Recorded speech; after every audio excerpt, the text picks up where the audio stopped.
So now we're going to talk about what to do with your existing database. I think too many times we spend a lot of focus on prospecting and how to get new clients, and too often we forget to focus on all the clients and all the work we already put in to the ones that have closed, the ones that are looking, friends, family, kind of that sphere of influence network that we've not touched on. So I'm not going to touch on sphere of influence here, but what I want to talk about is those that you've already closed with or those that are looking or kind of in your pipeline. Okay, so what I want to give you is 5 ideas that I use kind of on a regular basis with past clients, current clients, and then a couple ideas that actually can go towards getting some clients as well. But the first one is I do a CMA update once a year.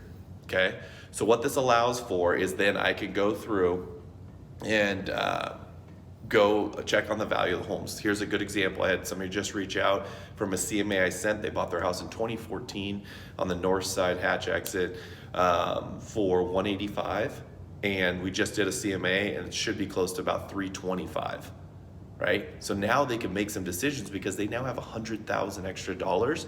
Well, the house is a little too small for them now, and so they're looking to upgrade. So now they're looking at a $600,000 house, and they want us to list their house for $325.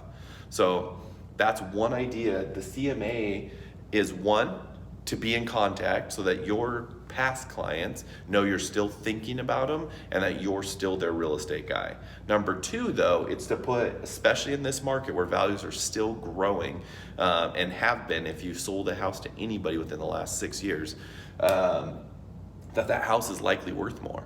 Okay, so this CMA done through Cloud CMA, bound nicely, meet them for coffee, mail it, however you need to email it, whatever the best way to get to them is, but utilize this excuse for the value of their property to get in front of the client. Okay, it's one of the great ways to keep touching base. The next one is continuing to push on the 555 in 5, right? 5 text messages, 5 emails, 5 direct messages, 5 days a week. Because what this does is that too many times we close a deal and then the client never hears from us again. Well, they're 1 year down the road and they're sitting with their friends who are now looking and, hey, do you like your agent? Well, yeah, it was great when he was there. I've heard from him in a while, but I think it was good, right? And now all of a sudden you're touching base with them on a regular basis. So they, oh no, my good friend Jordan is a realtor, right? So now they're leading with this trust connection. Then I also sell real estate, right? And I think by that engagement of making sure you don't just sell a home and forget about them, that pays dividends, right? And this is as simple as 5 texts, 5 direct messages, 5 emails, okay? Now, you're gonna hit a point, let's say you only have 10 friends, okay? Well, obviously you're gonna stagger it, but I think when most of us go look at how many people are in our phone book or a social media, we should be able to find enough to cover that for a year. And then what's the great about it? It's like painting the Eiffel Tower or the Golden Gate Bridge. Well, that next year you reset and you start all over again, right? This should be an ongoing piece of your business.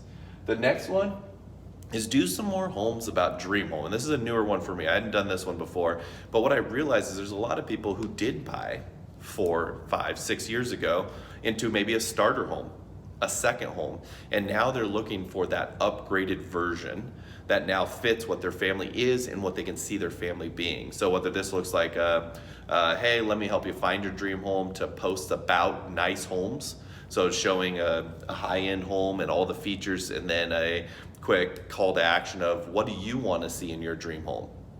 These are awesome because most people like looking at homes, otherwise HGTV wouldn't exist, right? So if you can set up something of, hey, no pressure, if you ever want to go take a look at these, send me over what your dream list is and let me see if I can find something. Well, by creating that list, they now notice what they don't like about their home, and now they're thinking about what they want in their new home, okay? And so it's a way to stay engaged with them. You set them up on a search that does have the stuff you may not even think they can get. Well, they may see that one house that's close enough for them to pull the trigger, okay? Number 4 is move to investments, okay? So your client just bought a year and a half ago. Great job. You know their finances probably better than they do in some parts.